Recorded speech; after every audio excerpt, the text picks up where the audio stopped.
the Burmese military, they are the ones who create the refugees and the IDPs. And they commit all kinds of crimes, including war crimes, crimes against humanity, even genocide, with impunity. And they never get punished. They never get punished. They've never been held accountable. And this is where these perpetrators roaming around freely, getting out there and continue committing crimes. And one thing I wanted to making sure that everyone gets is that accountability is one of the primary key to reduce all these issues that created by the Burmese military. If they are held accountable, perhaps the fighting, the rights violations, the mass atrocities, the crimes will reduce to a certain extent, but I'm not saying it will be completely wiped out. And then we can also bring all these people to justice through accountability, right? But also at the same time, bear in mind that the refugees and the IDPs are still needing so much of help, and we cannot overlook their situation. And looking at the Burmese militaries fighting the ethnic groups right now, if one thing we notice is that they're not using ground troops as much as they used to, right? Now they're using all kinds of powerful weapons. The airstrikes, the drones, all kinds of mortar bomb shelling and all this stuff. And all these are mounting to crimes, war crimes, crimes against humanity. And the international community is still watching, and the UN is still condemning. Condemnation doesn't mean anything. Take action. Aside from targeted sanctions is great. Continue putting targeted sanctions on the military-owned enterprises or their families or their cronies. That is helpful to a certain extent, but also global arms embargo. The UN Security Council has the power to do it, and it'll be effective because if there is global arms embargo, then we will reduce the level of arm flow into to the Burmese military. But also at the same time, if I may, I wanted to call for a no-fly zone. I mean, what is the whole point? In other countries, like in Africa, they use plane to deliver food, to deliver humanitarian assistance to the refugees and IDPs. But in Burma, instead of using the plane to deliver humanitarian assistance, they use the planes to drop the bombs to kill people, especially those who have nothing to do with the military's ruling policy. And the worst thing is right now, they are dropping bombs at night, in the morning, when people are asleep. Why is that? All is because there is no accountability. They've never been held accountable. So I just wanted to tell the international community, including the UN, the US, the EU, the ASEAN, don't be naive. Don't be thinking that Burma will turn around. They will, the situation on the ground will only get worse. And now is the time to help us save life. The Burmese refugees issue is often overlooked, with the exception of the Rohingya issue, given the international platform from the genocide case in ICJ. However, other groups like Karen, Karenni, and Chin, and even in Sagaing area right now are largely overlooked when it comes to including them onto the world refugee agenda and talk about their needs. Certainly, the Ukraine received so much response, especially from the high decision-making level, for instance, like from the US, UN, EU, and many other powerful countries. I guess partly because the situation in Ukraine right now affect the international community in a wider scope. For instance, like Ukraine is sort of like more strategically in between Russia and other European countries, so mainland countries. And also Russia is one of the P5s in the UN Security Council. And so that's also creates sort of like the implication on the invasion on the UN and its members, let's put it that way. And also, for instance, in the case of America, they're more interested because of partly because of the oil issues, because America depend on Russians oil, right? So with all this put together, I certainly agree that very little to no attention is given to the refugee community in Burma, let alone the overall issues, human rights violations and mass atrocities. And also like you will also see like in the UN Security Council, they also invoke the Uniting for Peace resolution, I think they call it, which calls for a rare emergency special session on Ukraine at the UN General Assembly, where the Russia has no veto. And this very same thing was recommended last year after the February 1st coup, but it was blocked and vetoed by China. So what does that mean? We have very little support, but I also wanted to emphasize at the same time that we, the people of Burma, we, the Karen people, should not lose hope. Instead, we have to keep advocating. We have to keep knocking on the door. We have to keep making sure that our voices are heard from at the international arena. It is very worrisome because, I mean, thinking about the refugee camps along the Thailand-Burma border have been established since 1995, right? And so over 30 years now. Where can they go? What do they get? Instead of having their life leaning towards the better side of it, it's even getting worse. And so before we even have the opportunity for resettlement for those who cannot go back because there is no safety, right? And now you have the resettlement even stopped. And on top of that, those who register to be resettled, the process also has been slowed down drastically. And so to me, there's no hope.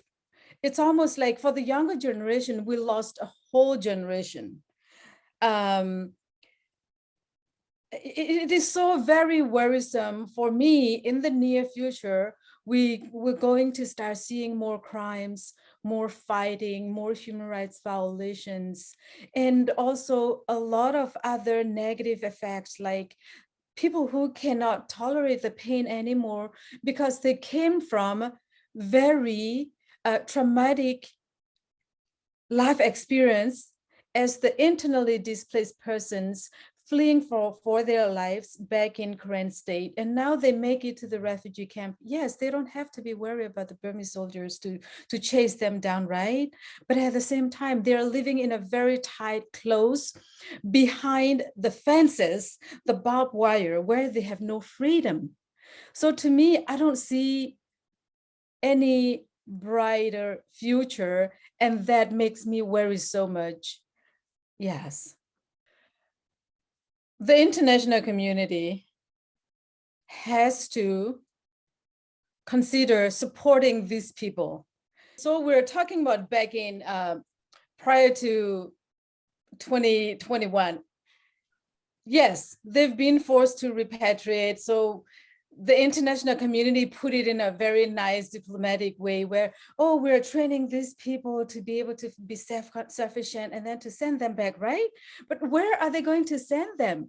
Is there a safety, security? Is there any health system, education system? There's no such thing. There was no infrastructure. Now they see the reality, what's going on with the military. And so I'd say the repatriation is already out of question.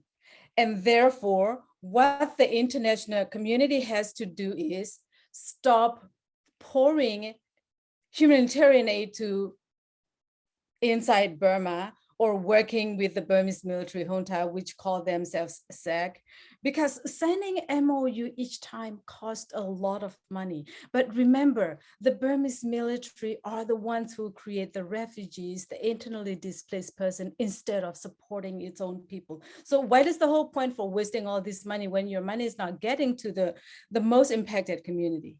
And that is why this is where we want the money that goes to the military junta to come back to the border, to making sure those in the refugee camps get to survive the normal life. Those who are in the internally displaced camps in the Karen state or in Karenni state or other states also get sufficient support.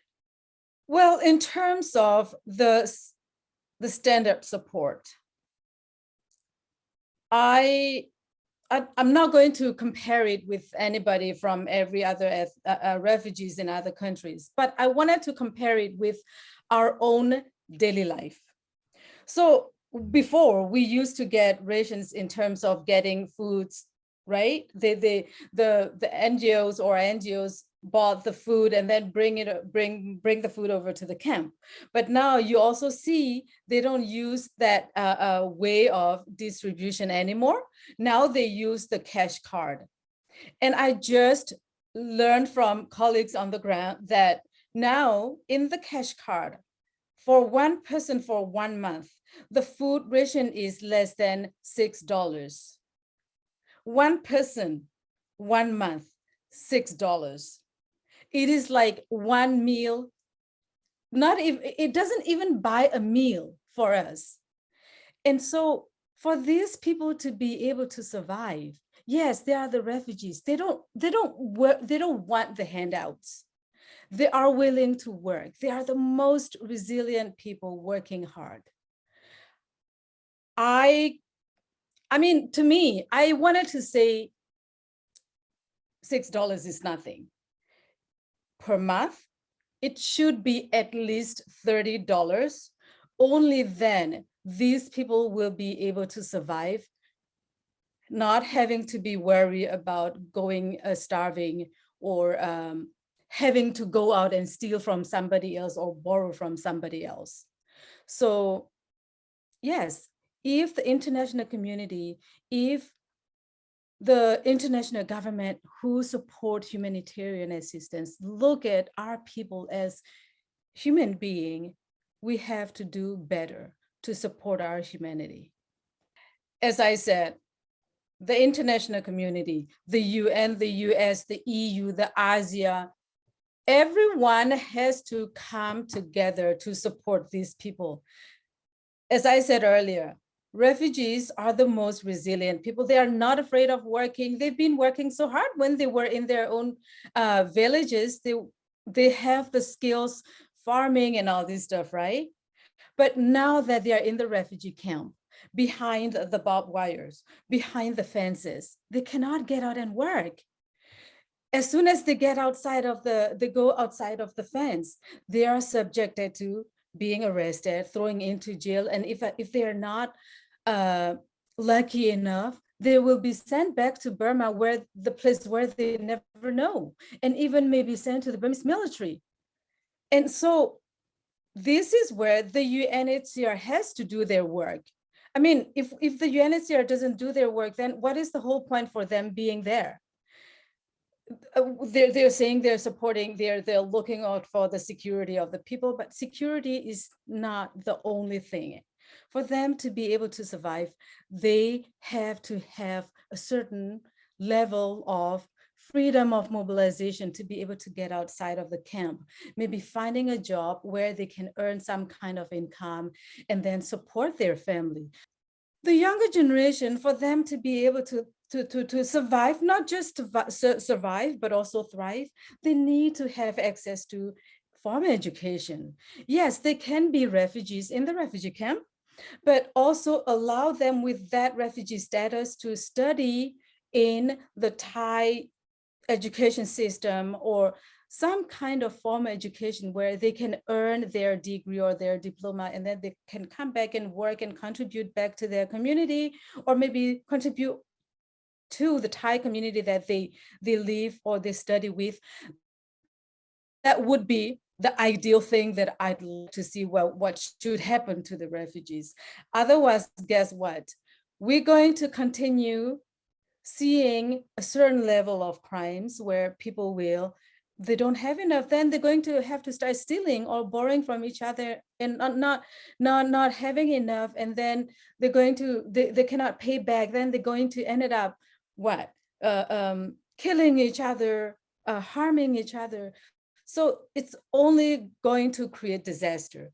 And that is why, if the international is considering our people as the normal human beings, deserve the life we all live with freedom and dignity, these are our people. They have to be served. They have to be supported in the same manner and give them the dignity to live their life normally. But those who want to resettle, the international community, including the US, I really wanted to urge them to reopen the resettlement process for these people to be able to resettle and get to live a normal life. Maybe for the US, the biggest stumbling block also could be the Muslim bans that create sort of like the second layer of security scrutiny. Like, who are these people? Are they trustworthy to resettle them? But as I said, the bottom line, these people shouldn't be subjected to the Muslim bans. I mean, look, how many terrorists that came into the US and killed people in the past 10 years after 9/11? We don't really see that. The people in the US killing each other almost on daily basis because of there is no gun control. Let's put it that way. So I just wanted to say that the Muslim ban shouldn't be the stumbling block, for example. But okay, going back to the resettlement process, if in any case, the international community is saying, okay, we cannot resettle these people, I wanted to revisit my answer. I don't remember which question earlier. If the international community cannot create a way or open the resettlement process at this time, they have to find other ways to making sure that these people get to live a normal life, creating jobs, allowing them to go out and work somewhere outside of the camp, allowing children to go to school and earn formal education to be able to survive and thrive in the community, and also allow them to have the future. Otherwise, it's going to create the very worst for me is that I start seeing a lot of issues in terms of domestic violence and all this stuff. But the worst thing is people started committing suicide. And it's only to increase because these people are already coming from a very stressful situation. They had to suffer trauma already, and now they get here, and this is the second level of trauma. So yeah, we have to rethink. The international community, the decision makers have to rethink the way they deal with the refugees and making sure that we don't lose life for no reason.